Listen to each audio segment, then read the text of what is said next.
Letonia do të luajë me një stil të guximshëm lojë ndaj Shqipërisë. Kjo është ajo që ka premtuar trajneri italian i Letonisë Paolo Nicolato në konferencë për mediat para duelit të kualifikuesve të botrorit me kuqezinjt.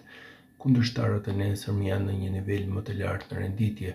Kishte shumë gjëra të mira që ndodhen në ndeshjen tonë të mëparshme. Shpirti ynë i skuadrës dhe filozofia nuk ndryshojnë. Ne duhet të përmirësohemi në rastet për shënim dhe fakti që nuk kemi goleshënues të ndryshëm nuk ndihmon gjithashtu, tha fillimisht Nicolato para mediave.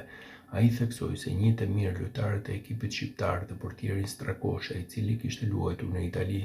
Nesër do të jetë një ndeshje shumë e vështirë dhe dëshira ime është të largohem nga fusha me ndjesinë e një pune të bërë mirë, vijoi ai. Ne kemi zhvilluar në mënyrë të kujdesshme një plan loje të bazuar mbi rrjedhën e mundshme të lojës.